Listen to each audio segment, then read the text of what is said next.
I still remember the way my laptop screen flickered when I accidentally clicked on Marcus's email account that rainy Thursday evening in our Millbrook home office. Wrong tab, wrong Gmail. I almost clicked away immediately. Sometimes I wonder how different my life would be if I had just closed that browser window and minded my own business. But there it was, staring back at me in bold letters. Can't wait to feel you again tonight. Room 237 at the Grandview, same as always. Your V. Before we dive back in, let us know in the comments where you're watching from. And if this story resonates with you, don't forget to subscribe, because tomorrow's story is something truly special I can't wait to share. My heart stopped. Actually stopped. For what felt like an eternity, I sat frozen in our shared office space, the familiar hum of our marketing agency's late-night operations suddenly deafening in my ears. Marcus Whitfield, my husband of 12 years, the man who still brought me coffee every morning, the father of our 8-year-old daughter Emma, the co-founder of Whitfield Associates Marketing, the boutique agency we'd built from our kitchen table into a thriving business with 15 employees, and V. There was only one V in our company. Vivian Clearwater, his executive assistant. 26 years old, auburn hair, infectious laugh. The woman I'd personally hired 8 months ago because her portfolio was impeccable and her references glowing. The woman who organized our family's anniversary dinner reservations. The woman who had tearfully thanked me for giving her a chance when she was going through her own divorce proceedings. My hands trembled as I scrolled up through their email thread. The messages went back months, dozens of them.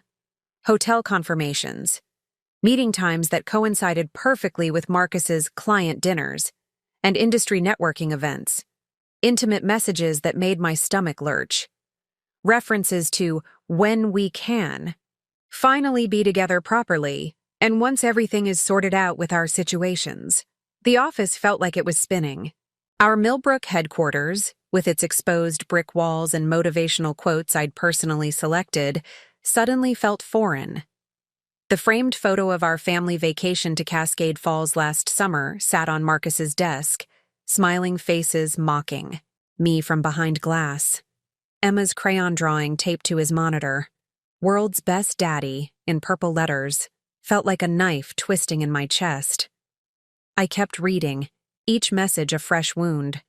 They had been careful, using company email for logistics, but keeping the explicit content to minimum. Professional on the surface, devastating between the lines. Lunch meeting with Henderson Industries postponed to 3 p.m. really meant extra hour at the hotel. Client presentation rescheduled for tomorrow morning meant spending the night together. How long had I been the fool in this equation? How many times had I praised Marcus for his dedication, working late to grow our business, while he was actually growing something else entirely with my employee? How many times had I defended him to Emma when he missed her school plays for important client meetings? The worst part wasn't just the betrayal, it was the systematic deception, the elaborate lies, the way they had turned our professional environment into their personal dating service. Every morning when Vivian brought Marcus his coffee and they shared some inside joke, I had smiled, thinking it was nice that they worked so well together. Every time she volunteered to stay late for urgent projects, I had been grateful for her dedication. Every company team dinner where they sat across from each other, maintaining perfect professional distance while their eyes said something entirely different. I thought about her husband, David Clearwater. I'd met him at our summer company barbecue just 3 months ago. Tall, quiet, with kind eyes and calloused hands that spoke of honest work. He was a carpenter, specializing in custom furniture design. He had showed me photos of a dining table he was crafting, his face lighting up as he explained the joinery techniques. A man who clearly loved his craft, who seemed genuinely proud of his wife's new job, who had thanked me personally for giving Vivian an opportunity during their difficult financial period. David had no idea his wife was spending her lunch breaks in hotel rooms with my husband. The irony was suffocating. While I was building a business that employed them both, they were building a relationship that was destroying my marriage. While I was creating marketing campaigns about trust and authenticity, for our clients, my own life was built on lies. While I was teaching our team about professional boundaries and ethical business practices, two of my closest colleagues were crossing every line imaginable. I sat there in the dark office for what felt like hours, reading and rereading their exchanges. The casual intimacy, the future plans, the complete disregard for the lives they were destroying. Marcus had even used company funds for some of their hotel stays, categorizing them as client entertainment expenses. They weren't just betraying our marriages, they were stealing from our business. But as the initial shock wore off, something else began to replace it. Not the devastation I expected, not the tears or the rage. Instead, a cold, calculating clarity settled over me like armor. Marcus had always underestimated me, treating me as the creative side of our partnership while he handled the business strategy.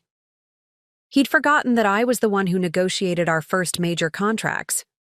I was the one who identified market opportunities and built our client base from nothing. I was the one who understood people, their motivations, their weaknesses, their needs.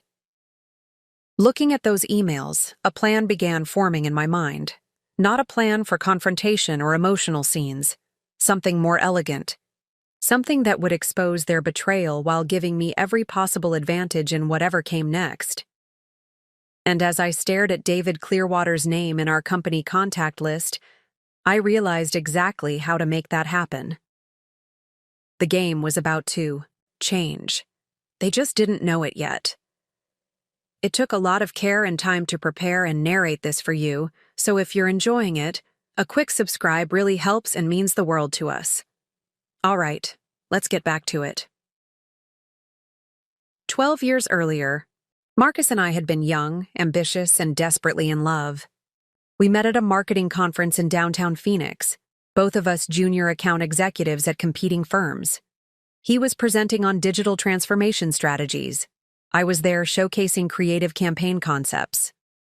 During the coffee break, he approached me with that confident smile that would later charm dozens of clients into million-dollar contracts.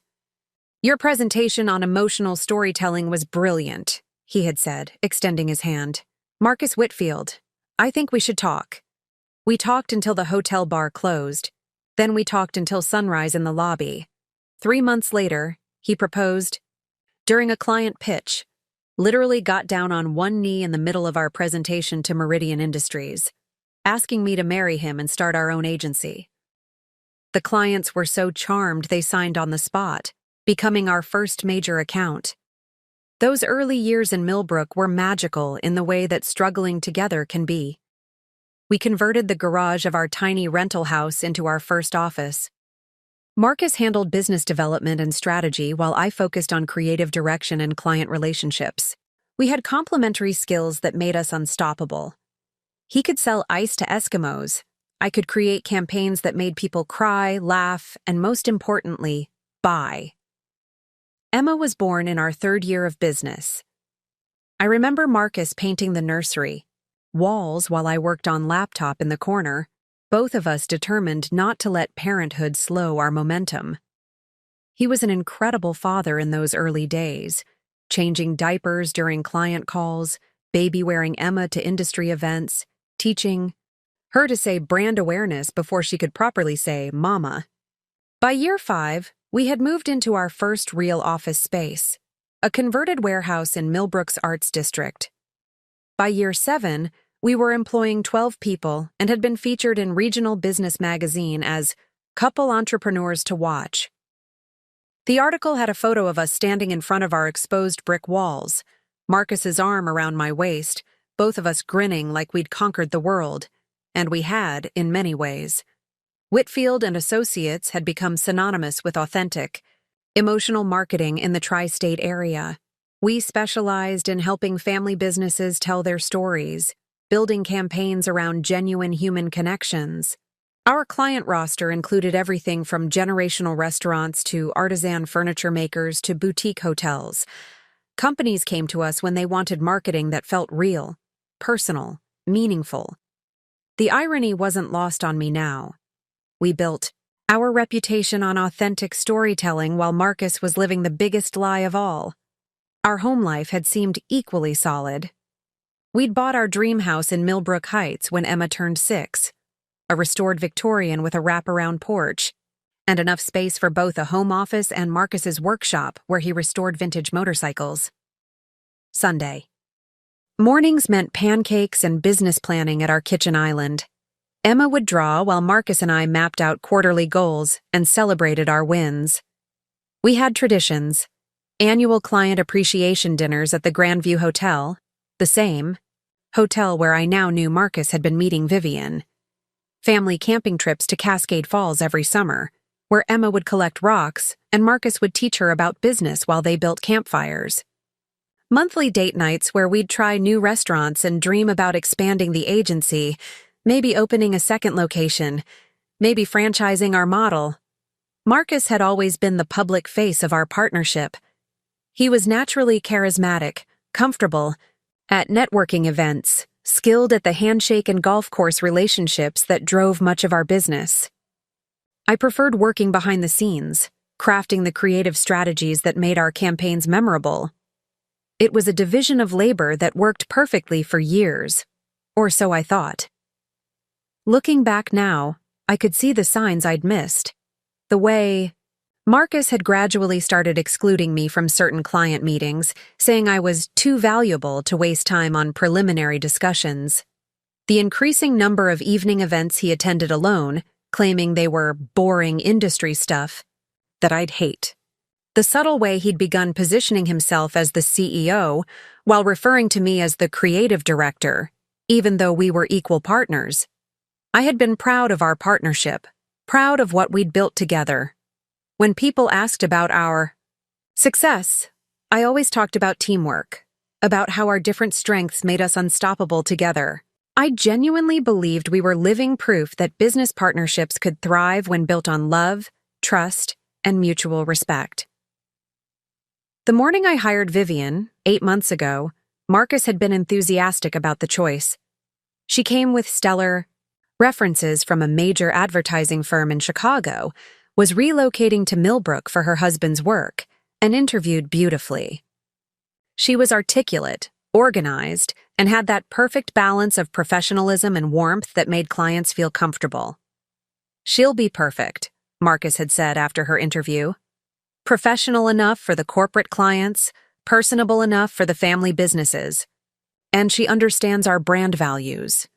Our brand values: authenticity, trust, family-centered business practices. The values that Vivian would spend the next 8 months helping Marcus systematically violate." I remembered her first day. She wore a navy dress and pearls, carried a leather portfolio, and had prepared a 30-day integration plan. She asked thoughtful questions about our client management systems, our company culture, our long-term goals. She brought homemade cookies for the team and sent handwritten thank you notes to everyone who helped her settle in. Within 2 weeks, she had reorganized Marcus's calendar system, streamlined our client communication processes, and identified 3 operational inefficiencies that were costing us money. She stayed late to master our project management software, volunteered to help with our annual client survey, and even offered to help plan Emma's birthday party. I had thought we'd struck gold.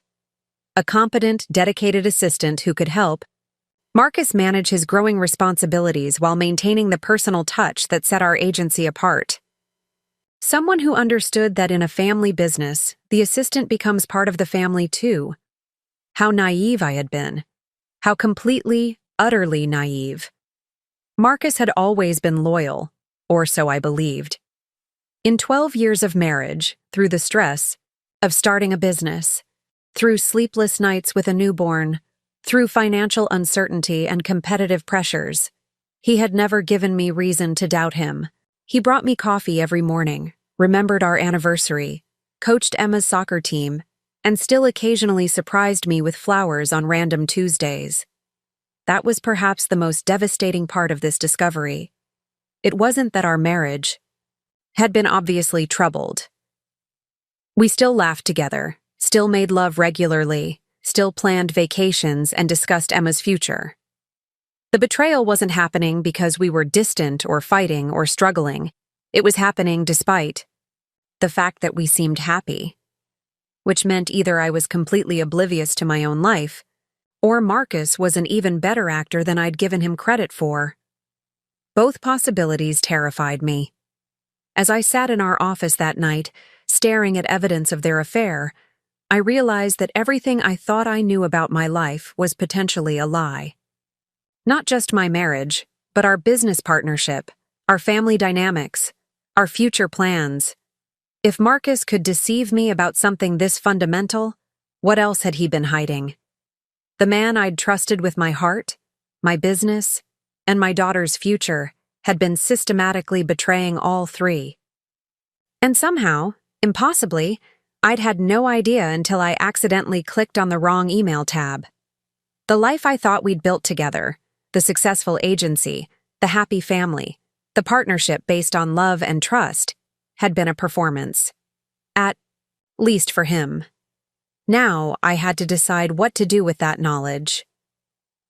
The next morning, I woke up before my alarm and lay in bed listening to Marcus shower, the sound of running water mixing with his off-key humming of some classic rock song. The same man who had held me close just 8 hours earlier, whispering, "I love you," before we fell asleep. The same man whose emails I'd read describing intimate moments with another woman in vivid detail. I forced myself to get up, make coffee, and prepare Emma's lunch with the same routine I'd followed for years. Peanut butter and jelly, cut diagonally. Apple slices with a note that said, "Have a great day, sweetheart." A juice box and her favorite granola bar. Normal. Everything had to appear completely normal. When Marcus came downstairs, hair still damp, reaching for his travel mug, I kissed his cheek exactly the way I had every morning for 12 years. "Big day today?" I asked, handing him his coffee. Client meeting with Henderson Group at 10, then lunch with the Meridian people about their Q4 campaign, he said, scrolling through his phone. "Might run late tonight. Vivian's helping me prep for the Henderson presentation. Vivian's helping him." I wondered if that was code, or if he genuinely believed his own lies at this point. "That's nice of her to stay late," I managed, my voice steady.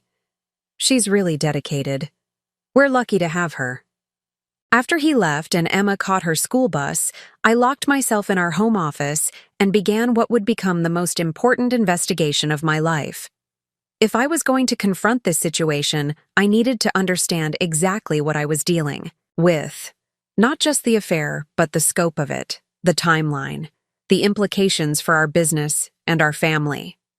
I started with our company credit card statements, accessing the financial portal I rarely bothered to check since Marcus handled most of the business expenses. What I found made my stomach drop further than the emails had. Hotel charges at the Grandview dating back 6 months, always on Thursday afternoons, always for $247.50.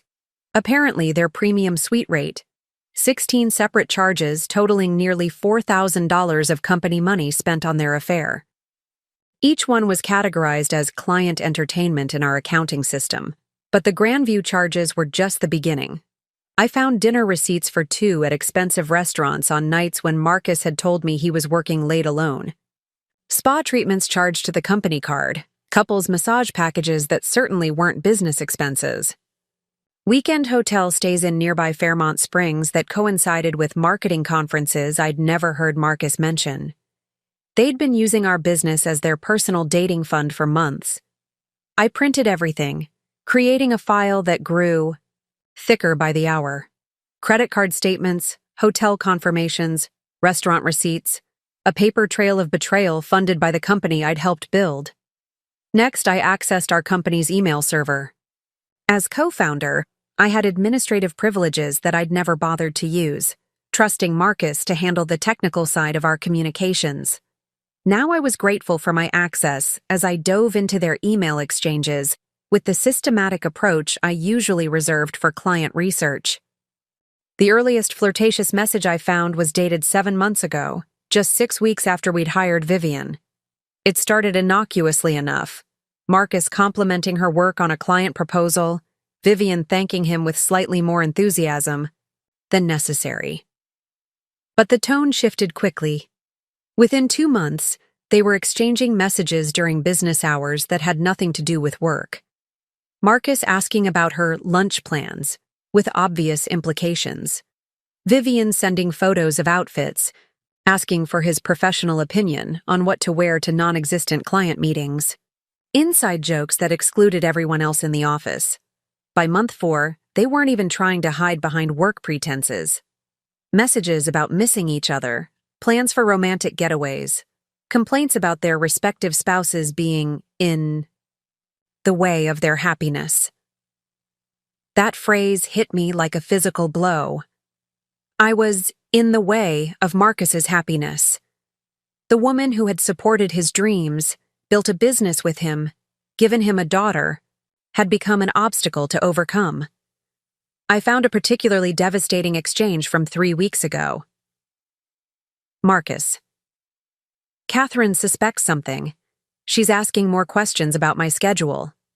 Vivian. Maybe it's time to accelerate our timeline. David's been talking about wanting to move back to Chicago anyway. Marcus. How do we handle the business? She'll never agree to sell her half. Vivian. We don't need her agreement if we can prove she's not essential to operations. You've been positioning yourself as the primary client contact for months. They were planning to push me out of my own company.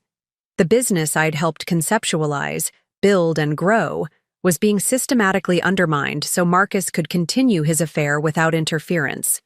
I spent the entire morning documenting their communication patterns, creating a timeline that showed not just the affair, but the deliberate business sabotage. Marcus had been slowly excluding me from key client relationships, rerouting important communications through himself instead of our usual collaborative approach, and presenting himself as the sole decision-maker to our biggest accounts.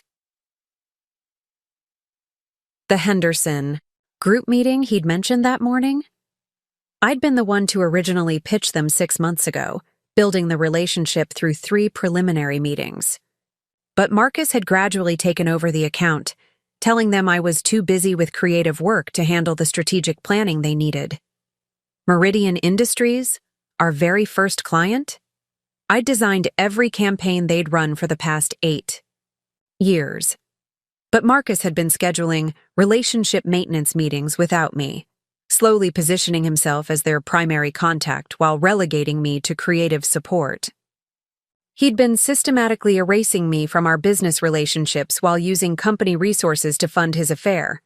It was methodical, calculated, and absolutely devastating in its thoroughness. By noon, I had filled 3 manila folders with evidence: financial records, email exchanges, client communication patterns, and a detailed timeline showing how the affair had evolved from workplace flirtation to full betrayal to business sabotage. But documentation wasn't enough. I needed to understand who these people really were beneath the professional facades they maintained in our office. What kind of person carries on an affair with their boss while smiling at his wife every morning? What kind of man jeopardizes his family's future for a woman half his age? I decided to dig deeper into Vivian's background. Her resume had been impressive, but I'd been too focused on her qualifications to investigate her character. Now I approached the task like I was vetting a potential business partner, which, in a sense, she had become. Her previous employer in Chicago was Hartwell & Associates, a mid-sized advertising firm. I called their HR department, identifying myself as a reference checker for a sensitive position and asking to speak with her former supervisor. What I learned made my blood run cold. "Vivian Clearwater?" the woman said after I'd explained my call. "Oh, you should know. She left here under unusual circumstances. There were allegations of inappropriate workplace relationships. Nothing we could prove definitively, but enough concerns that we didn't fight her resignation. What kind of concerns? She developed very close relationships with senior partners, married men specifically. It became disruptive to our office environment. We were actually relieved when she said she was relocating. So this was a pattern. Vivian didn't just happen to fall for Marcus.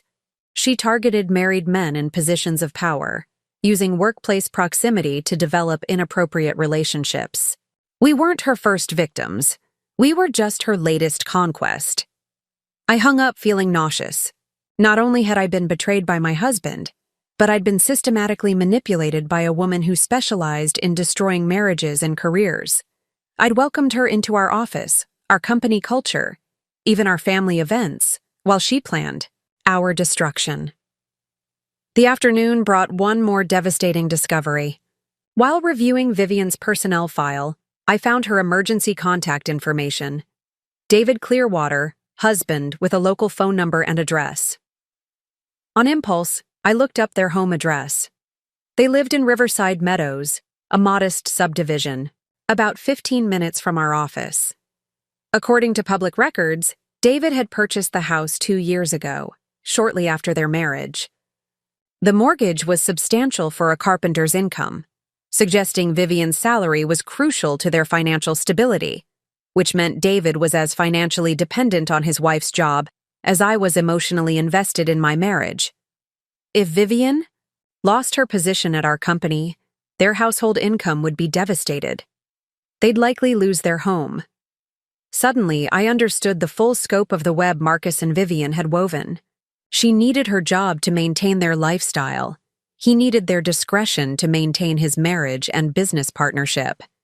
They were both trapped in a situation that required absolute secrecy and careful manipulation to sustain. But they'd made one critical error. They'd underestimated me. They assumed I was too trusting, too focused on creative work, too dependent on Marcus to investigate or act independently. They were about to learn how wrong they were. As I sat surrounded by evidence of their betrayal, a plan began forming in my mind, not just exposing them, but strategically dismantling the web they'd built while protecting myself and Emma. They wanted to push me out of my own company and destroy my marriage? I'd give them a war they weren't prepared to fight. But first, I needed an ally. Someone with as much to lose as I did. Someone with skills I lacked. Someone who could help me gather the final pieces of evidence I'd need. I picked up my phone and dialed David Clearwater's number. It was time to make an introduction.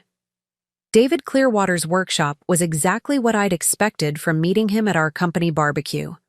Organized, meticulous, and filled with the kind of craftsmanship that spoke to genuine passion for his work. Half-finished dining tables lined the walls, their surfaces smooth as silk, even in their rough stages. The smell of wood shavings and finishing oil filled the air, a stark contrast to the sterile corporate environment where his wife was systematically destroying my marriage. He greeted me at the door, wearing a canvas apron dusted with sawdust, his hands clean but bearing the permanent stains that come from years of working with wood stains and oils.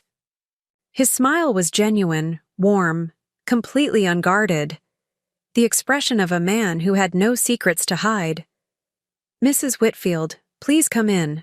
Can I get you some coffee? Water?" "Coffee would be great, thank you." As he prepared 2 cups from a small kitchenette in the corner of his workshop, I studied him more carefully than I had at the barbecue. David was probably in his early 30s, tall and lean with the kind of quiet strength that comes from physical work. There was something inherently trustworthy about him, the way he moved with deliberate precision, the way he'd immediately offered hospitality, the way his workspace reflected someone who took pride in quality and attention to detail. Everything about him was the opposite of what I was discovering about his wife. "So tell me about this furniture project," he said, handing me a steaming mug. "Vivian mentioned you have some corporate clients who might need custom work. The casual mention of his wife's name hit me like a small electric shock. Here we were, discussing business, while she was probably at our office right now, planning her next rendezvous with my husband. Yes, Henderson Group. They're looking to upgrade their main conference room, I said, settling into the story I'd prepared. They want something that reflects their company values: craftsmanship, attention to detail, long-term quality over quick fixes. David's eyes lit up. That sounds right up my alley. What kind of timeline are they thinking? For the next 20 minutes, we discussed wood types, design possibilities, and pricing structures for a conference table that Henderson Group didn't actually know they wanted yet. But as we talked, I found myself genuinely impressed by David's knowledge and approach. He asked thoughtful questions about the company's aesthetic preferences, their meeting patterns, their long-term needs. He sketched preliminary designs on the back of an envelope, his hands moving with the confidence of someone who could envision the finished product before he'd even selected the wood. This was a man who understood the value of building something to last. The irony wasn't lost on me that his wife was actively destroying relationships that had taken years to build. "This is exciting," David said, reviewing his rough sketches. "I have to admit, when Vivian first got the job with your company, I was nervous about the change. New city, new people, higher pressure environment than she was used to. But she's really thrived there. She talks about you and your husband all the time, how supportive you've been, how much she's learned about the industry." My coffee cup paused, halfway to my lips. "She talks about us?" "Oh, constantly. Especially about you, actually. She's always saying how impressed she is with your creative vision, how much she admires the way you balance being a mother and running a business. She says you're like a mentor to her." The words felt like physical blows. While Vivian was praising me to her husband, she was sleeping with mine. While she was telling David how much she admired my work-life balance, she was actively working to destroy the life I'd balanced so carefully. "She's mentioned how kind you've been about her adjusting to the new position," David continued. "The way you included her in company events, invited her to your home for that Christmas party. She was so nervous about fitting in, but you made her feel like part of the family." Part of the family? I had made her part of our family, and she'd used that access to seduce my husband and plan our destruction. "David," I said carefully, "can I ask you something personal?" "Of course." "How are things between you and Vivian? I mean, I know relocating and starting new jobs can be stressful. On a marriage." His face softened with the kind of expression that comes from genuine love. "They're good. Really good, actually. Better than they've been in a long time. The move here has been exactly what we needed. Fresh start, financial stability, less stress than we had in Chicago." He paused, looking almost embarrassed. "I have to admit, I was worried when she took a job working so closely with a married man. You hear stories, you know. But Marcus is clearly devoted to you and Emma, and Vivian's never been happier or more confident in her work."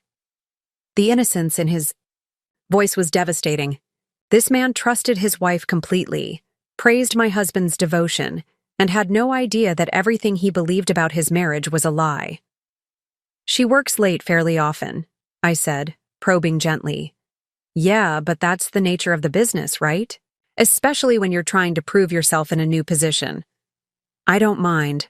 I'm usually working late in the shop anyway, and the overtime pay has been incredible for us.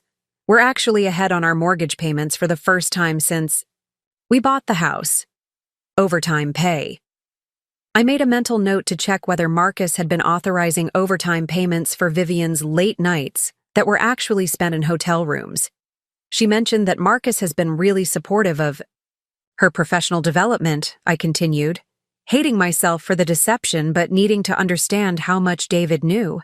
"Oh, absolutely. She says he's teaching her aspects of the business she never would have learned anywhere else. Client relationship management, strategic planning, industry networking. She's even mentioned that he might recommend her for a promotion." Soon, a promotion. While planning to push me out of the company, Marcus was apparently planning to advance his mistress. The systematic nature of their betrayal was becoming clearer by the minute. "That's wonderful," I managed. "She's certainly shown a lot of dedication." "She has. You know, I worried when we first got married that we might not want the same things long term. She's ambitious, driven, wants to climb the corporate ladder. I'm more of a simple guy. I like working with my hands, building things that last, having a quiet life. But this job has been perfect for both of us. She gets to pursue her career goals, and the financial stability means I can be more selective about my projects. Focus on quality over quantity."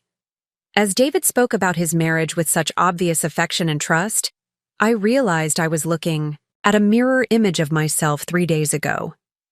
A spouse who believed completely in their partner's integrity, who supported their career ambitions, who had no reason to suspect that those late nights at work were anything other than professional dedication. The difference was that David's innocence was genuine, while mine had been willful blindness.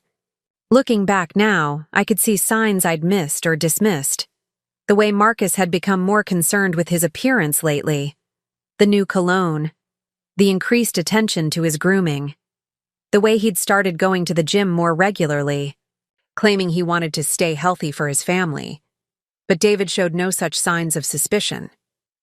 His trust in Vivian appeared absolute, which meant either she was better at compartmentalizing than Marcus, or their affair hadn't yet reached the stage where she was planning to leave her marriage. "David, can I ask you something else? About your background, I mean." "Sure. Vivian mentioned you have some experience with technology, beyond the furniture work." He laughed. "That's generous. I'm pretty handy with computers. Taught myself some basic programming for inventory management and client databases. Nothing fancy, but enough to keep my business organized." "Why?" "Perfect. Well, the Henderson project might involve some coordination with their IT requirements for the conference room setup, audio-visual integration, that sort of thing. It would be helpful to know you could handle the technical side as well as the furniture design." "Absolutely. I actually enjoy the problem-solving aspect of integrating traditional craftsmanship with modern technology." As our conversation continued, I found myself genuinely liking David Clearwater. He was honest, skilled, unpretentious, and clearly devoted to his wife. Everything Marcus had once been, or that I'd thought he'd been. But more than that, I was beginning to see David as the key to my strategy. He had skills I needed, technical knowledge, attention to detail, and most importantly, as much at stake in exposing this affair as I did. When he learned the truth about Vivian's late nights, he'd be as motivated as I was to gather evidence and plan a response. The question was how to reveal that truth without destroying him in the process. "David," I said as our meeting wound down, "I want to be completely honest with you about something." His expression grew serious. "Okay. The Henderson project is real, and I do think you'd be perfect for it. But that's not the only reason I called you today." "What do you mean?" I took a deep breath, knowing that the next words would change both our lives forever. "I think there are some things about our spouse's working relationship that we both need to know." The color drained from David's face as I spoke those words. He set down his coffee cup with trembling hands, the same hands that had been confidently sketching furniture designs just moments before. "What kind of things?" he asked, his voice barely above a whisper.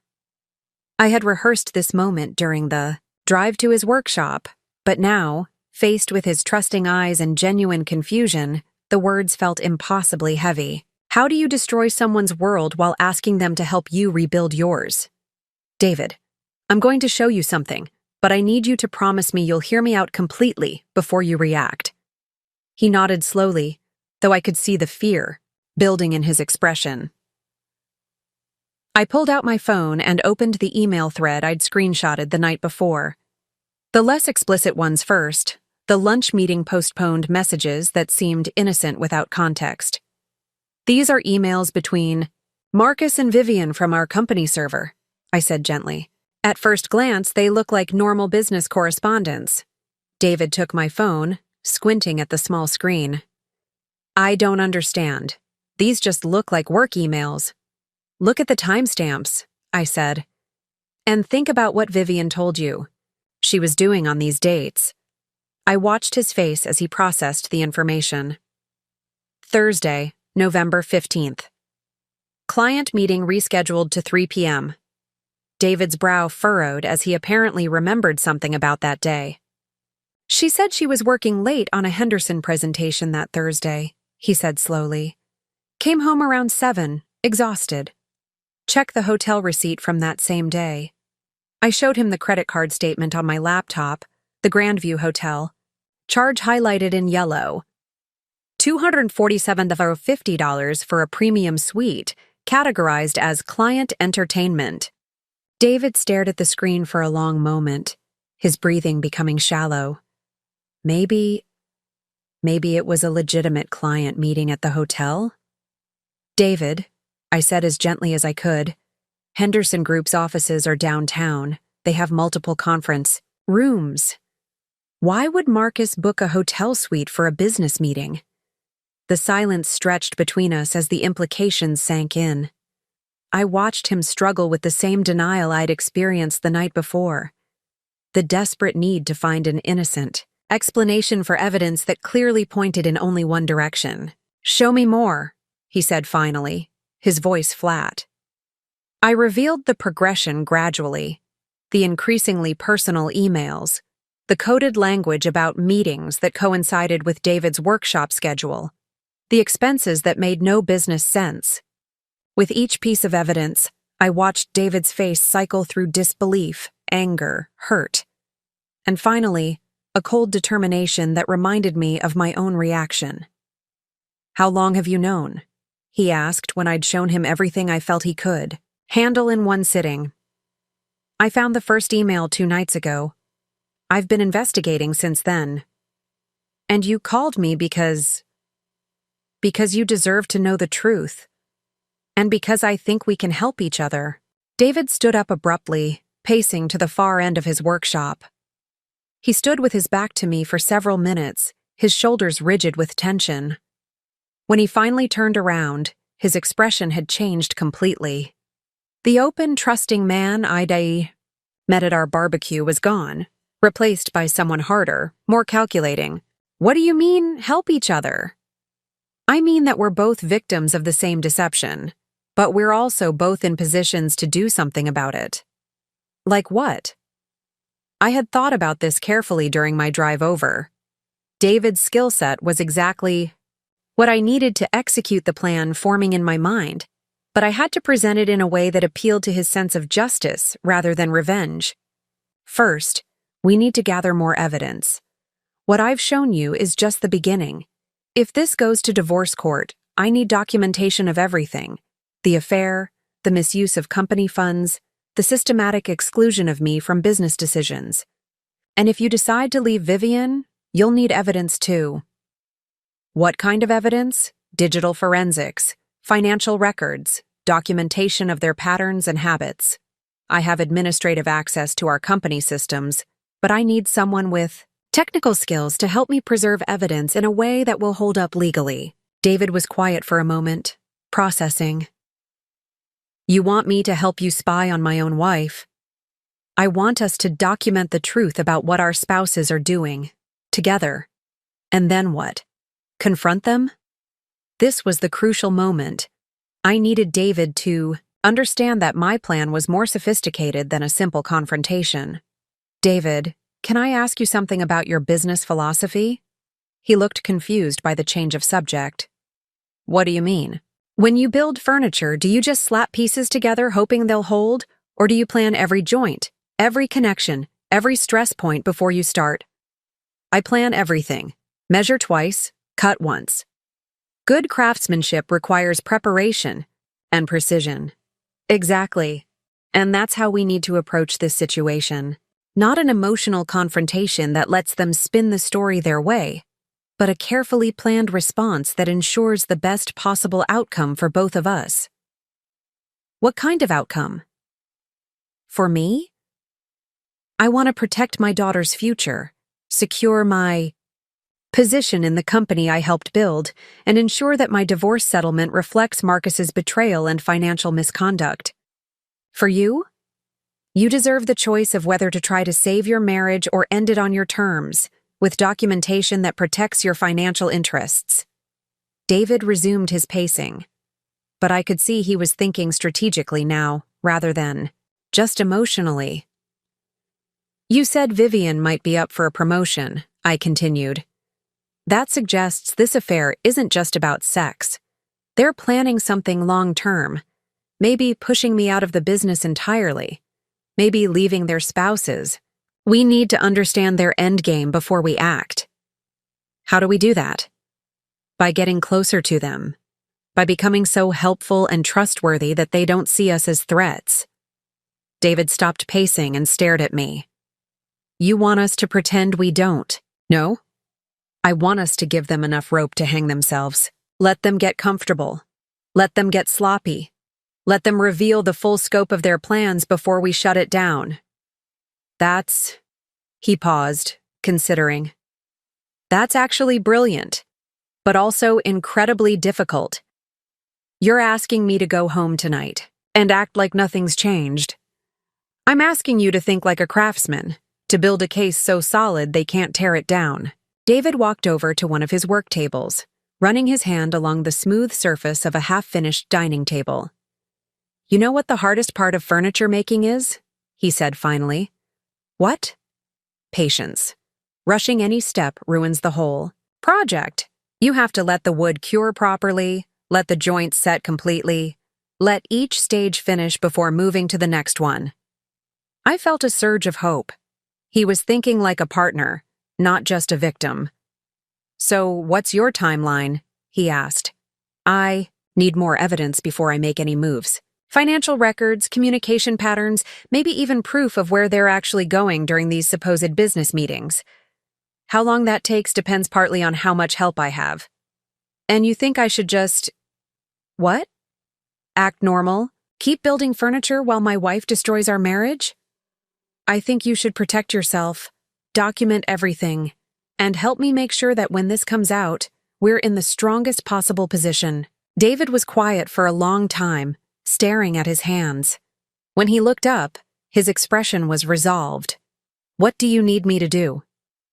Over the next hour, we outlined a plan that was part investigation, part performance art.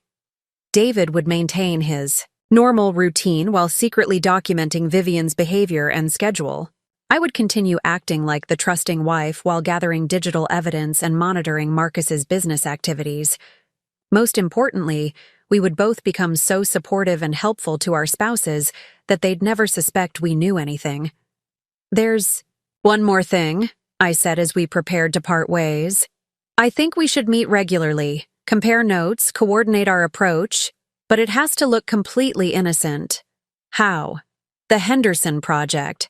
Make it real. I'll arrange for you to meet with them about the conference room furniture. That gives us a legitimate reason to have ongoing contact. David almost smiled. Using their lies to cover our investigation. Exactly. As I prepared to leave his workshop, David stopped me with a question that caught me off guard. Catherine, can I ask you something personal? Of course. Are you hoping Marcus will end the affair and save your marriage? Or are you planning to end it yourself? I considered the question seriously. 2 days ago, I would have said I wanted to save my marriage at any cost. But after seeing the systematic nature of Marcus's deception, after understanding how he'd been undermining our business partnership while pursuing his affair, I realized my feelings had already shifted. I think I'm planning to win, I said finally. Whatever that ends up meaning. David nodded slowly. Good, because I don't think people who do what they've done deserve to get away with it. As I drove home, I reflected on how much had changed in just 2 hours. I'd gone from having no allies to having a partner in my investigation, someone with complementary skills, similar stakes, and the same motivation to see justice done. Marcus and Vivian thought they were so clever, planning their future while deceiving their spouses. They had no idea they'd just made their biggest mistake. They'd underestimated both of us. The following weeks fell into a carefully choreographed routine of deception and discovery. Every morning, I kissed Marcus goodbye with the same warmth I'd shown for 12 years, while mentally cataloging the lies he told about his daily schedule. Every evening, David texted me updates about Vivian's behavior, disguised as communications about the Henderson furniture project that had become surprisingly real. Within 3 days of our workshop meeting, I had arranged an actual consultation between David and Henderson Group. Their facilities manager, Janet Morrison, was genuinely excited about upgrading their conference room, and David's presentation had impressed her enough to request a formal proposal. The irony wasn't lost on either of us that Marcus and Vivian's affair had led to David landing the biggest contract of his career. "It's perfect cover," David had texted me after his Henderson meeting. "V thinks I'm just busy with a new project. Has no idea I'm tracking her every move." David's reports were methodical and devastating. Vivian had developed what could only be described as a double life. On nights when she claimed to be working late, David discovered she was leaving the office at normal hours, but not coming home until after 8. Her explanations about client dinners and project meetings were becoming increasingly elaborate and creative. Most damning was David's discovery of a second phone. He'd found it by accident when looking for Vivian's regular phone to check our office number. The device was hidden in her jewelry box, and when he powered it on, he found a completely separate set of contacts, messages, and photos that told the story of her relationship with Marcus. "She has pictures of them together," David had reported, during one of our coffee meetings, which we held every Tuesday at a small cafe downtown under the pretense of discussing the Henderson project timeline. Hotel rooms, restaurants, even some taken in our office after hours. She's documenting their relationship like it's something to be proud of. The photos David described made my stomach turn, but they also provided crucial evidence of the affair's progression and Marcus's use of company facilities for personal activities. More importantly, they showed that both Marcus and Vivian were treating their relationship as permanent and significant, not just a casual fling. Meanwhile, my own investigation had expanded beyond emails and credit card statements. I'd begun what I privately called performance surveillance, becoming so attentive and supportive that Marcus felt comfortable being increasingly careless about his deception. "You seem really energized lately," I told him one Thursday morning as he prepared for another client meeting that I knew was actually a hotel rendezvous. "The business is really thriving under your leadership." "Thanks, babe. I think I'm finally hitting my stride with the strategic side of things. Some big opportunities coming up that could really expand our market presence." Big opportunities. I wondered if he was referring to business prospects or his plans with Vivian. That's exciting. Anything I should know about to help with the creative? Planning? Not yet. Still in preliminary discussions. But I'm confident about the direction we're heading. The direction we're heading. His word choice felt deliberately ambiguous, designed to sound like business talk while actually referring to his personal plans. I had also begun attending more company social events, inserting myself into situations where I could observe Marcus and Vivian's interactions firsthand. At our monthly team lunch, I watched them maintain perfect professional distance while their eyes communicated something entirely different. Vivian would laugh at Marcus's jokes with just slightly more enthusiasm than appropriate. Marcus would find excuses to walk past her desk more frequently than necessary. But the most revealing moments came when they thought no one was watching. I started arriving at the office earlier and staying later, creating opportunities to observe their behavior when they believed they had privacy. I witnessed lingering glances, brief touches when passing documents, and whispered conversations that stopped abruptly when anyone approached. The systematic nature of their deception was almost impressive in its thoroughness. They had developed signals, codes, and routines that allowed them to coordinate their affair while maintaining professional facades. A particular coffee mug placed on Vivian's desk meant Their plans were confirmed. Marcus, adjusting his tie in a specific way, indicated he was ready to leave for their meetings. Even their email communications had evolved beyond the obvious romantic exchanges I'd initially discovered. Meeting moved. To conference room C meant the hotel room was booked. Client requirements updated meant plans had changed. Project timeline confirmed meant David would be working late, and Vivian would have freedom to stay out longer. David and I compared notes obsessively, building a comprehensive picture of their affair that went far beyond simple adultery. We discovered that they had been planning for months, researching divorce attorneys, looking at real estate in other cities, even exploring business opportunities that would allow them to work together professionally. She's been researching marketing firms in Denver, David reported during one of our Tuesday meetings. Bookmarked job listings, saved apartment rental websites. I think they're planning to relocate together. Denver, a city where neither Marcus nor I had any business connections, where they could start fresh without the complications of our current lives. That explains the timing, I said. Marcus has been pushing for me to take on more of the creative grunt work while he handles strategic development. He's trying to prove the company can function without me before he leaves. How long do you think we have before they make their move? Based on their email patterns, I think they're planning something for after the holidays. Marcus mentioned wanting to reassess our business structure in the new year. That's probably when he'll try to push me out or force a sale. And Vivian's been talking about wanting to explore new opportunities in the spring. She asked me last week how I'd feel about relocating for her career. The scope of their planning was breathtaking. They weren't just having an affair. They were orchestrating the complete restructuring of 4 people's lives to accommodate their relationship. Marcus would position himself as the sole owner of our business while pushing me into a subordinate role or buying out my shares at an undervalued price. Vivian would resign and follow him to Denver, leaving David behind with a mortgage he couldn't afford on a single income. But our surveillance had also revealed something else. They were getting sloppy. Success had made them overconfident, and overconfidence was making them careless.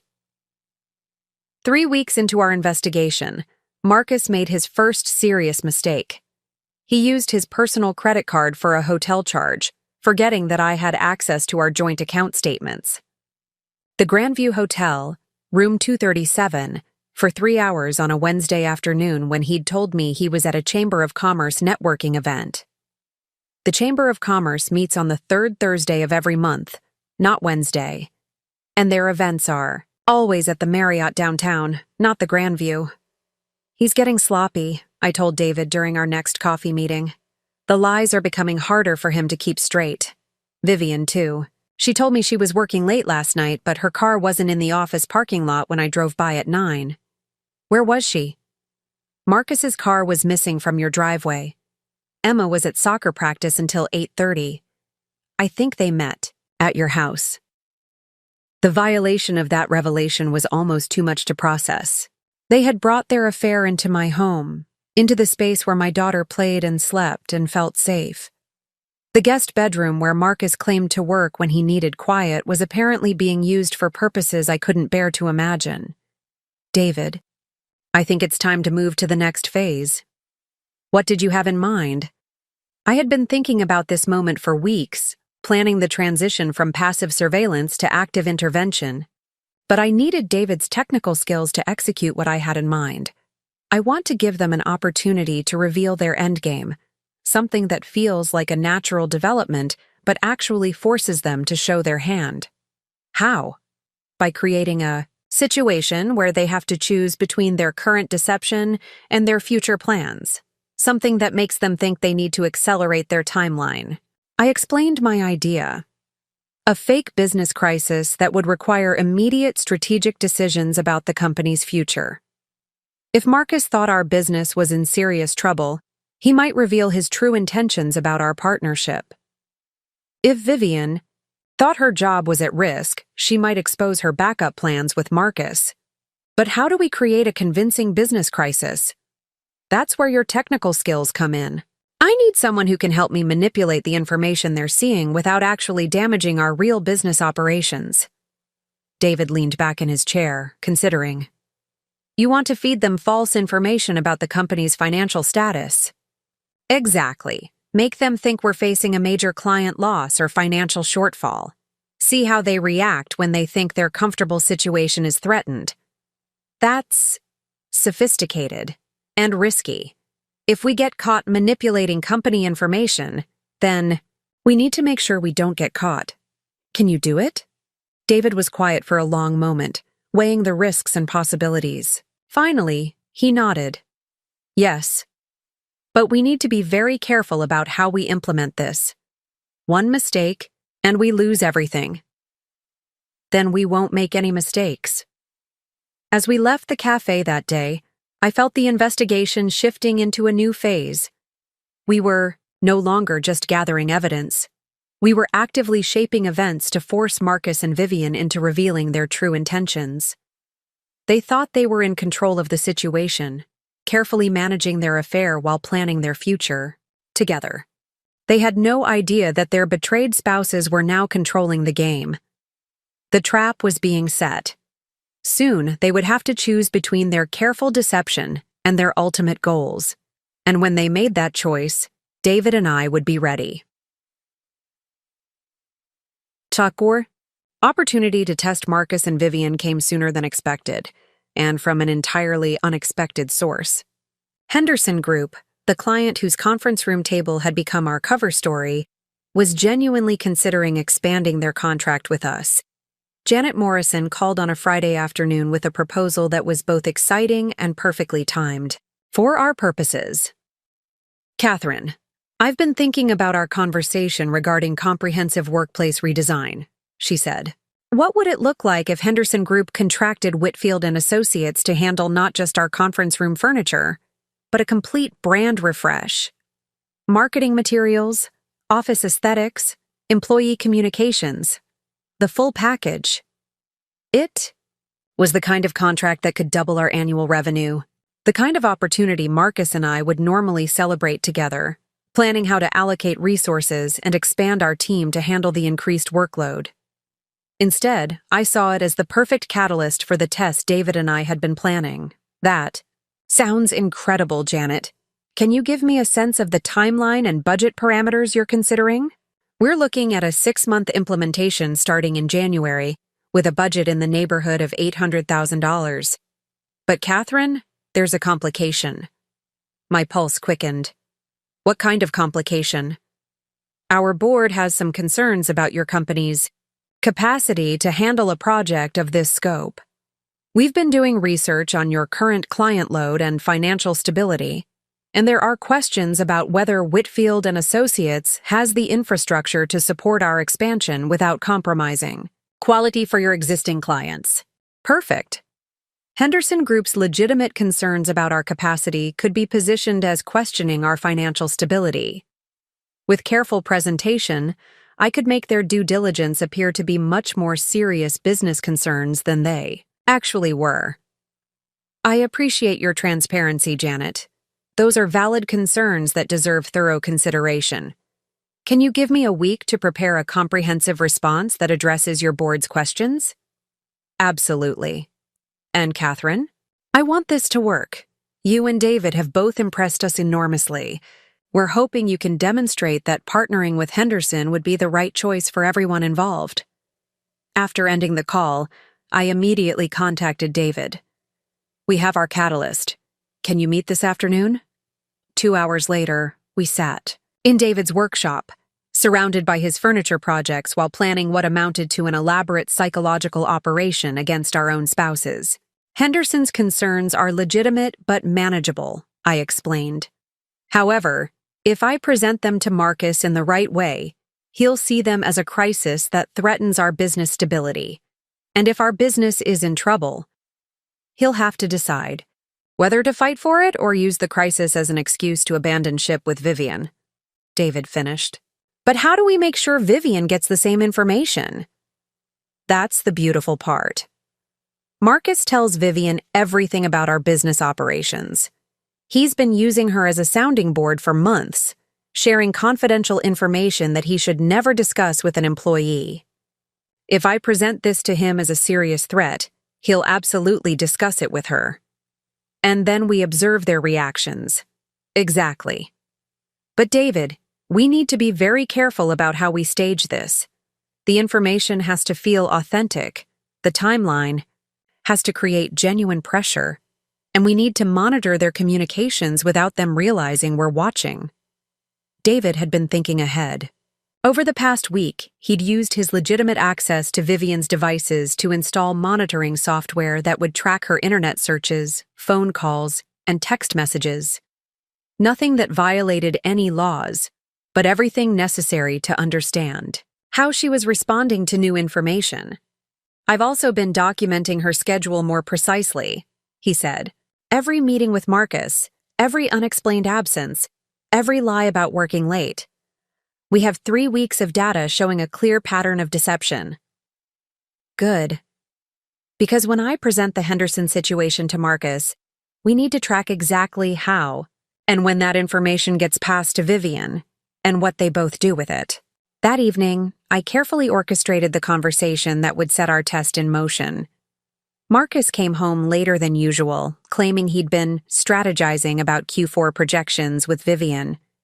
The irony of him using business planning as cover for his affair made what I was about to do feel like poetic justice. How did the strategizing go? I asked as he poured himself a scotch. Productive. We're in good shape for the year-end client reviews. He settled into his favorite chair, the picture of a successful business owner relaxing after a productive day. How was your afternoon? Actually, I need to talk to you about something serious. Henderson Group called with what could be either the best news or the worst news we've gotten all year. Marcus's attention sharpened immediately. What do you mean? I explained Henderson's expansion proposal, but I emphasized their concerns about our capacity and financial stability. I presented their legitimate due diligence questions as existential threats to our business reputation. Marcus, if Henderson's board has concerns about our financial position, other clients might start asking similar questions. Janet mentioned they've been researching our client load and infrastructure. If they conclude we're overextended, it could trigger a cascade of client reviews. I watched Marcus's face carefully as he processed this information. His initial excitement about the potential revenue quickly shifted to concern about the risks I was describing. What exactly are their concerns? He asked. Capacity, financial reserves, team depth. The kinds of questions that suggest they're wondering whether we're a stable long-term partner or a small firm that's grown too fast to sustain quality. That's ridiculous. Our financials are solid. Are they, though? We've been reinvesting everything back into growth. Our cash reserves are lower than they've ever been. If Henderson pulls out and takes other clients with them, I let the implication hang in the air. Marcus was silent for several minutes, and I could see him calculating scenarios, considering implications. What's our timeline for responding to their concerns? 1 week. Janet wants a comprehensive presentation that addresses every question her board has raised. A week isn't very long to prepare something that could determine our company's future. No, it isn't. And Marcus, I think we need to consider some difficult scenarios. If Henderson decides we're not stable enough for a major partnership, it might be time to think about our exit strategy. Exit strategy? Selling the business while we still have leverage. Finding a buyer who can provide the stability and resources that clients like Henderson are looking for. I watched Marcus's reaction carefully. The idea of selling the business should have alarmed him if he was genuinely committed to our partnership. Instead, I saw something that looked almost like relief cross his face. That's actually not a terrible idea, he said slowly. We've built something valuable here. Maybe it's time to capitalize on that value rather than risking everything on continued growth. His willingness to consider selling the business we'd built together told me everything I needed to know about his long-term intentions. Marcus wasn't fighting for our company. He was looking for an exit that would give him financial resources to start over somewhere else. I think I should discuss this with Vivian, he continued. Get her perspective on how the staff might react to different scenarios. Perfect. He was going to share confidential information about our business crisis with his mistress, exactly as I'd predicted. That's a good idea. But Marcus, this has to stay completely confidential until we understand all our options. If word gets out that we're considering a sale, of course. Vivian understands discretion. Over the next 3 days, David and I monitored how Marcus and Vivian responded to the supposed crisis. Their communications revealed far more than either of them intended. Within 24 hours of my conversation with Marcus, Vivian was researching business valuation methods, looking up information about company acquisitions, and investigating Marcus's personal financial situation. Her internet searches included how to value small marketing firms, business partner buyout procedures, and relocating after business sale. Most telling were her communications with Marcus. The monitoring software David had installed revealed text messages that showed they were treating the Henderson crisis as an opportunity rather than a threat. This could be perfect timing, Vivian had texted Marcus. If C agrees to sell, you get capital for new start.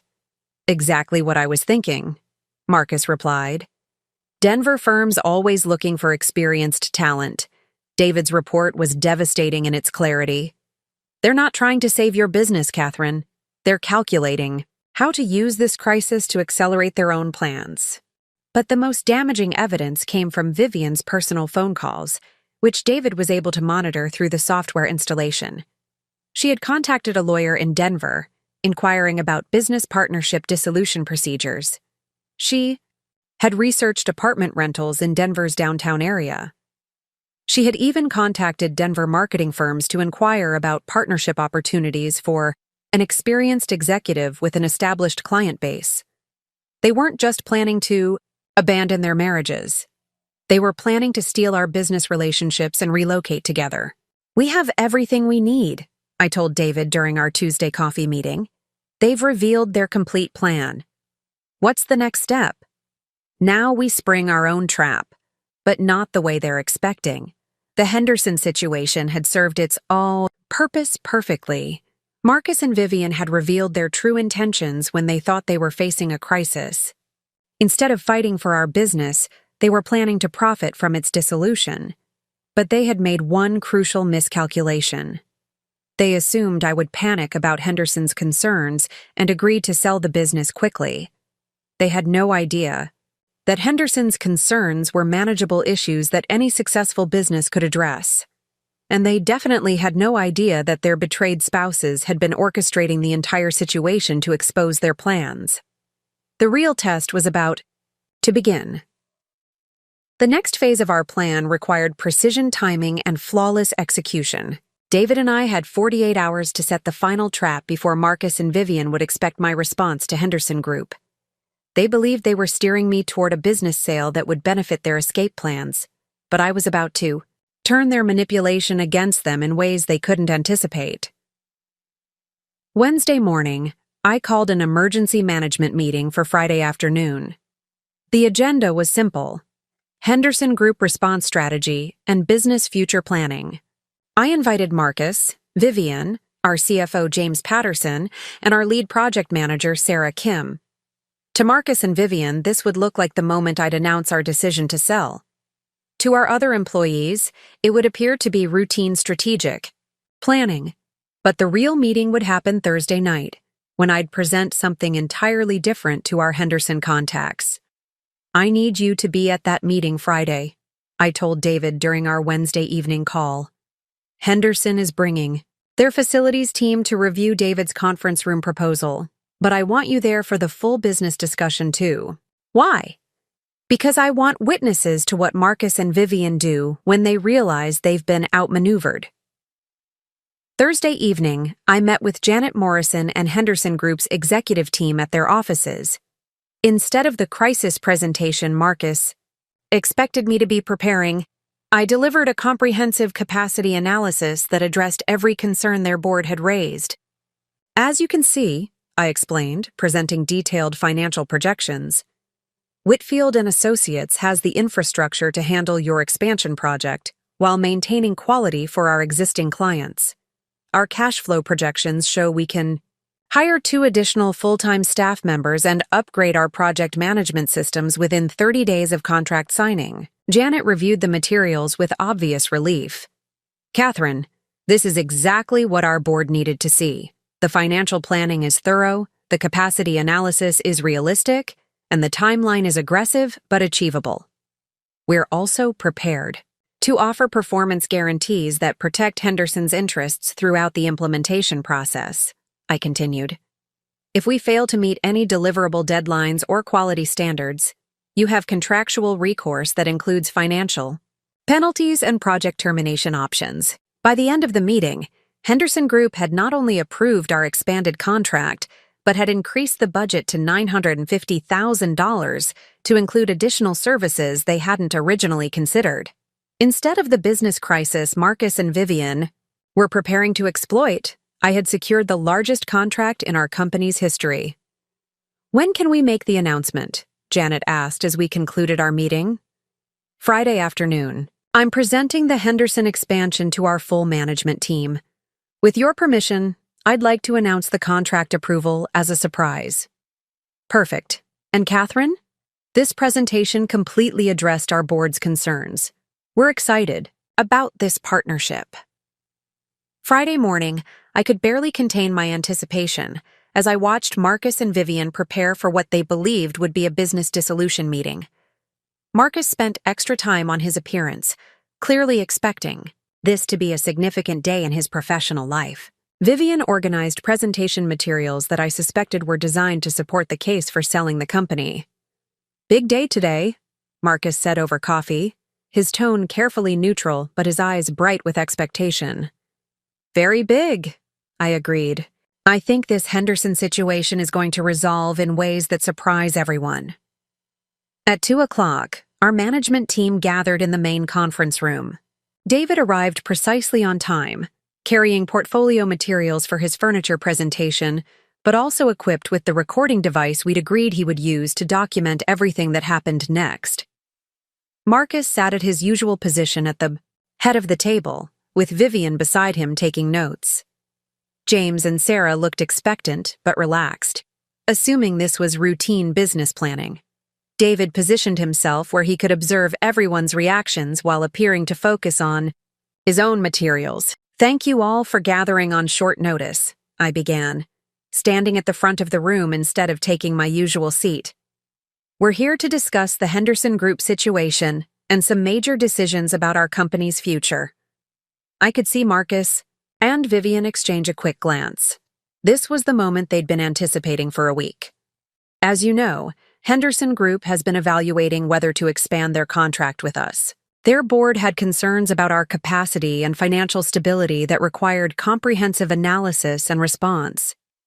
Marcus leaned forward slightly, ready to support whatever narrative I was about to present about our business being in crisis. I'm pleased to announce that as of yesterday evening, Henderson Group has approved the largest contract in Whitfield Associates history. The silence that followed was absolute. Marcus's face went through a series of expressions: confusion, disbelief, and then something that looked like panic. Vivian's pen stopped moving across her notepad entirely. The Henderson expansion contract is valued at $950,000 over 6 months, I continued. It includes comprehensive marketing strategy, brand development, office redesign, and employee communications. Implementation begins January 2nd. James and Sarah erupted in celebration, understanding immediately what this meant for our company's growth and their own job security. David maintained professional composure, but I could see satisfaction in his eyes. Marcus and Vivian sat frozen, clearly struggling to process information that contradicted everything they'd believed about our business crisis. Furthermore, I continued, Henderson's board was so impressed with our capacity planning and financial projections, that they've asked us to present similar partnership proposals to 3 other companies in their portfolio. We're looking at potential additional contracts worth $2.3 million over the next 18 months. Catherine, Marcus said slowly, when did Henderson approve the expansion? I thought they were still evaluating our capacity. They approved it yesterday evening. Their concerns were completely manageable once I presented comprehensive financial data and capacity analysis. But the crisis presentation you were preparing wasn't a crisis presentation. It was a growth strategy proposal that addressed their legitimate questions about our ability to handle expanded responsibility. I watched Marcus realize that everything he'd believed about our business situation had been false. The crisis he and Vivian had planned to exploit didn't exist. The opportunity for a profitable business sale had evaporated. Vivian looked like she was about to be sick. This is incredible news for everyone, I continued, looking directly at Marcus. Our company is entering the most successful period in its history. We'll be hiring additional staff, expanding our office space, and establishing Whitfield Associates as the premier marketing firm in the region. What about the concerns you mentioned about our financial reserves? Marcus asked, clearly grasping for something that would restore his narrative about business instability. Completely resolved by the Henderson contract. The initial payment alone will increase our operating capital by 300%. Our financial position has never been stronger. James raised his hand. Catherine, what's our timeline for hiring additional staff? And do we have space planning for office expansion? Excellent questions. Actually, David has some thoughts about space optimization that dovetail perfectly with his Henderson furniture project. I nodded to David, who smoothly transitioned into a presentation about office renovation that would accommodate our growing team. As he spoke, I watched Marcus and Vivian attempt to process the complete destruction of their assumptions about our business future. Everything they'd planned had been based on the premise that our company was facing crisis and potential dissolution. Instead, we were entering unprecedented growth that would require increased commitment and collaboration from our entire team. Marcus, I said when David finished his presentation, I'd like you to take the lead on client relationship management for the Henderson implementation. This contract represents the kind of strategic partnership that could define our company's future. The trap was closing. Marcus could hardly refuse to lead our most important project without raising questions about his commitment to the company. But accepting the assignment would tie him to Millbrook for the next 6 months, destroying any plans he and Vivian had for relocating to Denver. Of course, Marcus said, though his voice lacked its usual confidence. I'm committed to making this partnership successful.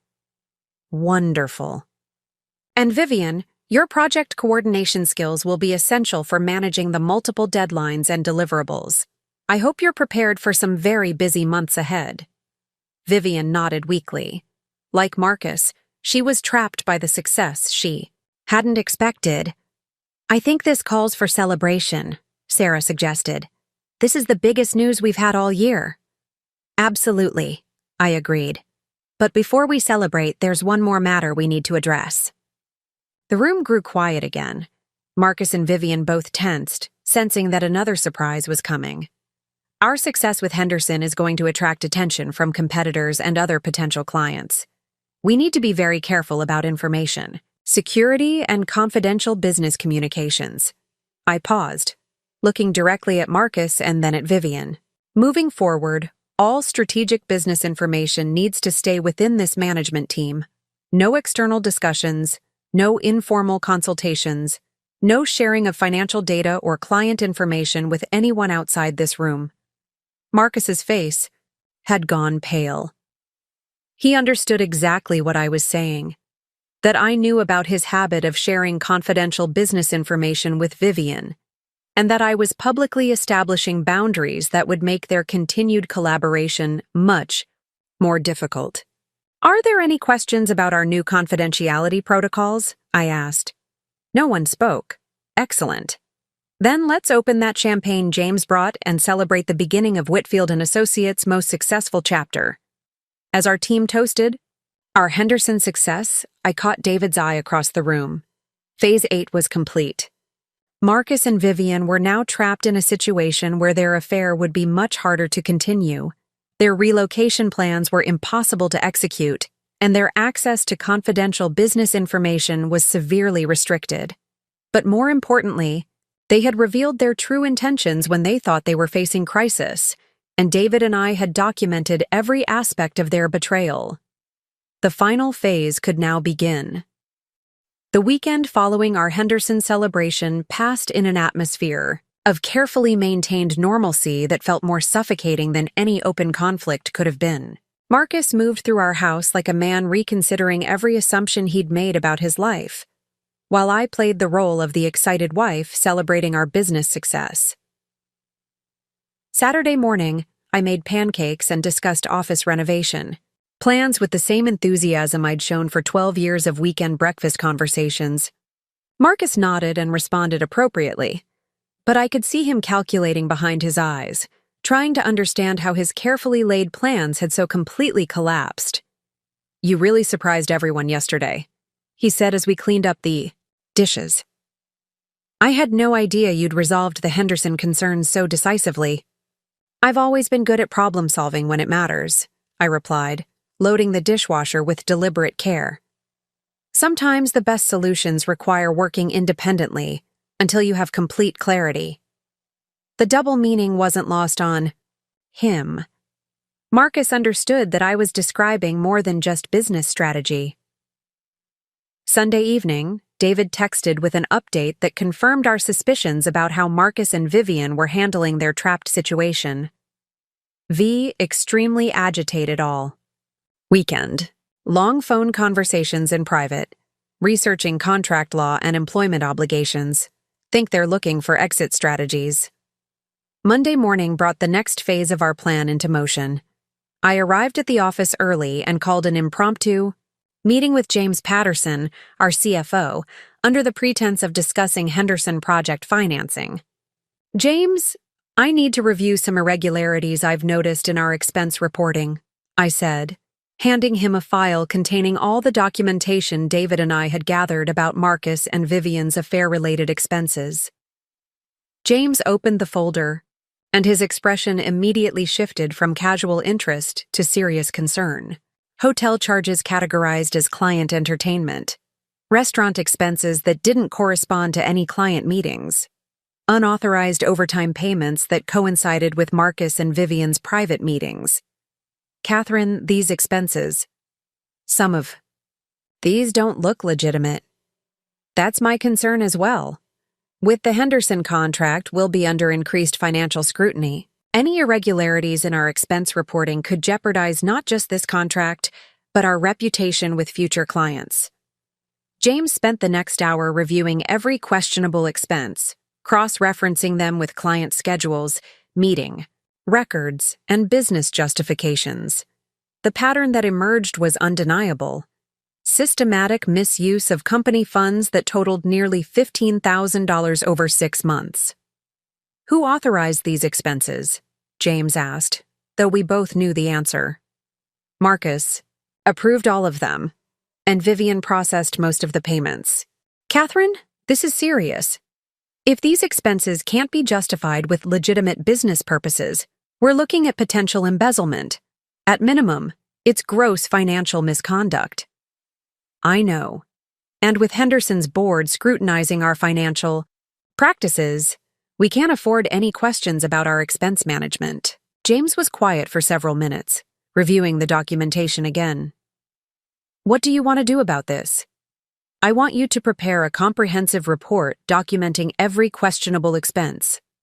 Timeline, business justification, authorization, trail. We need to understand the full scope before we determine next steps." "Should I discuss this with Marcus directly?" "Not yet. I want to review your findings first, then decide how to address it with our management team." By Wednesday, James had completed his analysis, and the results were even more damaging than I'd anticipated.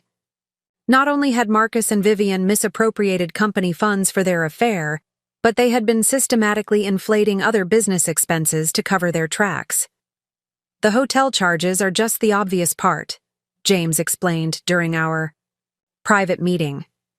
They've been padding restaurant bills, inflating travel expenses, and creating fake vendor payments that I can't trace to any legitimate business services. How much total? Nearly $30,000 over 8 months. All authorized by Marcus, all processed by Vivian, all categorized as legitimate business expenses. The scope of their financial misconduct was staggering. They hadn't just been stealing to fund their affair. They'd been systematically looting our company to finance their planned new life together. James, I need you to secure all financial records related to these transactions. Make copies, store them off-site, ensure we have comprehensive documentation. Are we involving law enforcement? Possibly. But first, I want to give Marcus an opportunity to explain these expenses. Thursday morning, I scheduled a private meeting with Marcus under the pretense of discussing Henderson project budgets. When he arrived in my office, I could see the stress of the past week had taken its toll. He looked exhausted, distracted, and increasingly desperate. Marcus, James has been reviewing our financial records in preparation for Henderson's oversight requirements, and he's identified some concerning patterns in our expense reporting. I watched his face carefully as I laid out a selection of the questionable expenses. Hotel charges that didn't correspond to any scheduled client meetings. Restaurant bills that exceeded reasonable business entertainment costs. Overtime authorizations that had no supporting project documentation. These all look like legitimate business expenses to me, Marcus said, but his voice lacked conviction. Do they? The Grandview Hotel charges, for instance. Can you walk me through which clients were entertained there? Marcus was silent for nearly a minute, clearly trying to construct an explanation that would sound plausible. Those were preliminary client meetings, informal discussions about potential projects. With which clients specifically? I'd have to check my calendar to give you exact details. Marcus, your calendar doesn't show any client meetings at the Grandview Hotel. In fact, your calendar shows you were supposed to be at Chamber of Commerce events during most of these hotel charges. The silence stretched between us as Marcus realized I had been systematically checking his explanations against verifiable records. Catherine, I think there might be some confusion about how these expenses were categorized. I don't think there's any confusion at all. I think you and Vivian have been using company funds to finance personal activities, and I think you've been doing it systematically for months. Marcus's face went white. For the first time since I'd discovered their affair, he looked genuinely afraid. That's a serious accusation. It's a serious situation. Marcus, we're talking about potential embezzlement. With Henderson's financial oversight, these irregularities could destroy our business reputation and expose us to legal liability. What do you want from me? I want the truth. All of it. The real purpose of these expenses, the full scope of any financial misconduct, and a plan for immediate restitution. Marcus stared at his hands for a long moment. When he looked up, I could see him making a calculation about how much truth he could afford to admit. Some of those expenses might have been personal in nature, but nothing that hurt the business. Operationally, personal in nature. I may have occasionally used company accounts for expenses that weren't strictly business-related. The careful language wasn't fooling anyone. Marcus was admitting to financial misconduct while trying to minimize its scope and significance. Marcus, I need specifics. Which expenses were personal? What was their purpose? Who else was involved? Can't give you specifics without reviewing all the records myself. Then you have until tomorrow morning to provide James with a complete explanation for every questionable expense. Documentation, business justification, or acknowledgement of personal misuse. And if I can't provide adequate explanations, then we'll need to involve our legal counsel and potentially law enforcement. Marcus, we're not just talking about marriage problems anymore. We're talking about criminal financial misconduct that could destroy everything we've built. As Marcus left my office, I could see him finally understanding the full scope of the trap David and I had set. His affair with Vivian hadn't just destroyed his marriage. It had created a paper trail of financial crimes that could result in criminal charges, civil liability, and the complete destruction of his professional reputation. That evening, David reported that Vivian had spent the afternoon making frantic phone calls and researching employment lawyers. "She knows something's happening," he texted, packed a bag, and said she might need to stay with her sister for a few days. Friday morning, Marcus requested a meeting with our entire management team. When we gathered in the conference room, he looked like a man preparing for his own execution. "I need to address some concerns that have been raised about expense reporting irregularities," he began, his voice barely steady. James, Sarah, David, and Vivian listened as Marcus attempted to explain months of financial misconduct as accounting errors and miscommunication about expense categories. But his explanations were transparently false, and everyone in the room could see him struggling to construct plausible justifications for obviously personal expenses. "Marcus," I said when he finished his prepared statement, "are you saying that $30,000 in questionable expenses over 8 months were all accounting errors?" "I'm saying that mistakes were made in categorizing certain expenses, and I take full responsibility for any confusion. And are you prepared to provide personal restitution for any expenses that can't be justified as legitimate business costs?" The question hung in the air as Marcus realized he was being asked to personally repay money he'd stolen to finance his affair. Yes. If there are expenses that can't be properly justified, I'll take personal responsibility for reimbursing the company. All of them? All of them. It was a public admission of financial misconduct, made in front of witnesses, that would protect our company while creating legal liability for Marcus personally. The trap was complete. Marcus and Vivian's affair had been exposed, their financial crimes documented, and their futures completely compromised. But the final act was still to come. The following Monday morning arrived with the crisp clarity that only comes after a storm has passed. I woke up early, not from anxiety as I had for weeks, but from anticipation. Today would be the day that David and I revealed the full scope of what we'd discovered and documented. Today, Marcus and Vivian would face the complete consequences of their choices. I dressed carefully in my navy blue power suit, the one I'd worn to sign our biggest contracts, the one that made me feel invincible. Emma was staying at my sister's house for the week, a precaution I'd arranged to protect her from whatever fallout might occur. Marcus had spent the weekend in obvious distress, making hushed phone calls and spending hours in his home office, behind closed doors. At 8:30, I called Henderson Group. "Janet, it's Catherine. I wanted to give you a heads up about some internal personnel changes that might affect our project team structure." "What kind of changes?" "We've discovered some financial irregularities that require immediate attention. Nothing that impacts our capacity to deliver on your contract, but significant enough that we're making leadership adjustments." "Should I be concerned about the project timeline?" "Not at all. In fact, these changes will strengthen our project management capabilities. I'll have a full briefing for you by Wednesday." At 9 o'clock, I convened what would be the final meeting of Whitfield Associates' original management structure. Marcus, Vivian, James, and Sarah gathered in our conference room, with David joining us as Henderson's furniture consultant. Everyone except Marcus and Vivian knew what was about to unfold. "Thank you all for coming," I began, standing at the head of the table where Marcus usually positioned himself.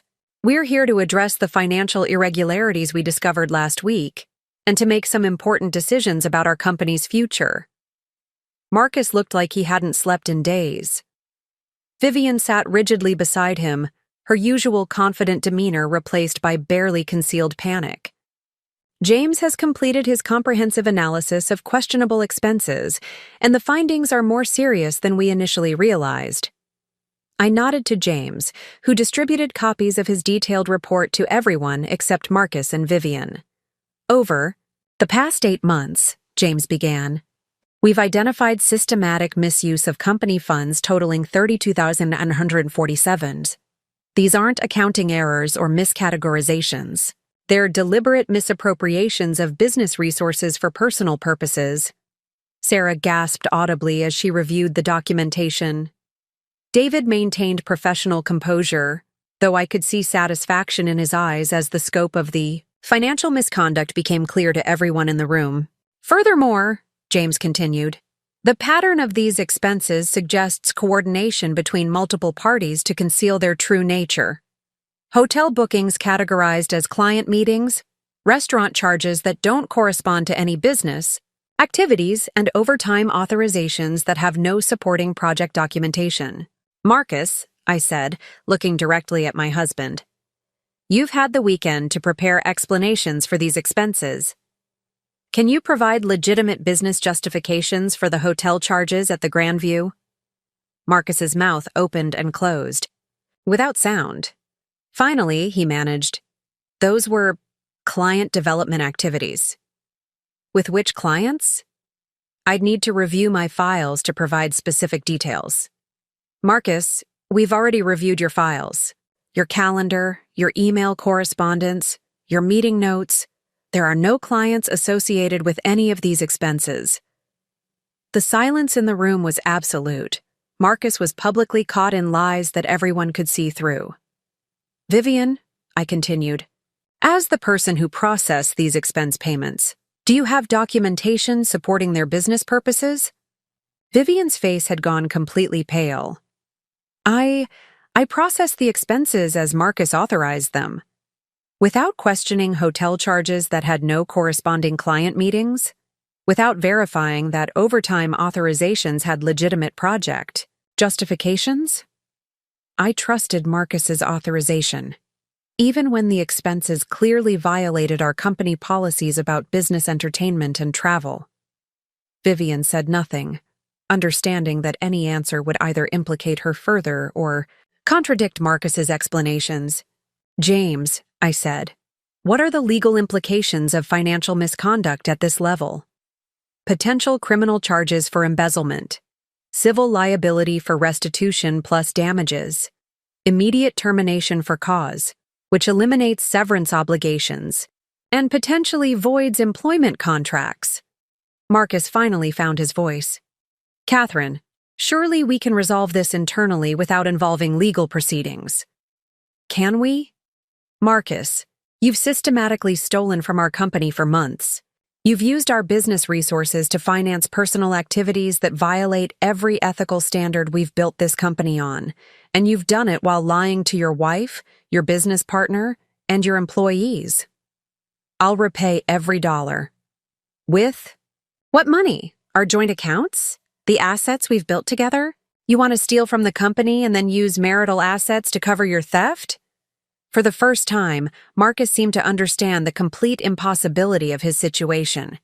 He couldn't repay the stolen money without revealing the affair that motivated his theft.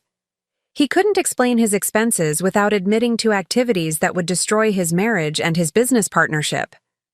There's something else everyone needs to know, I continued. The financial misconduct wasn't just about money. It was about using company resources to facilitate an inappropriate relationship between Marcus and Vivian. The words hung in the air like a bomb waiting to explode. Sarah's eyes widened in shock.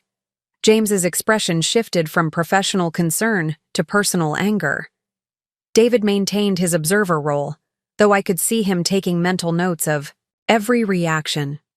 The hotel charges, the restaurant expenses, the fake overtime payments, they were all designed to facilitate and conceal an ongoing affair between our company's managing partner and his executive assistant. Vivian stood up abruptly. I don't have to listen to this. Actually, you do. Because your employment contract includes specific clauses about professional conduct and conflicts of interest. Your relationship with Marcus violates multiple provisions of your employment agreement. You can't prove anything. David cleared his throat quietly.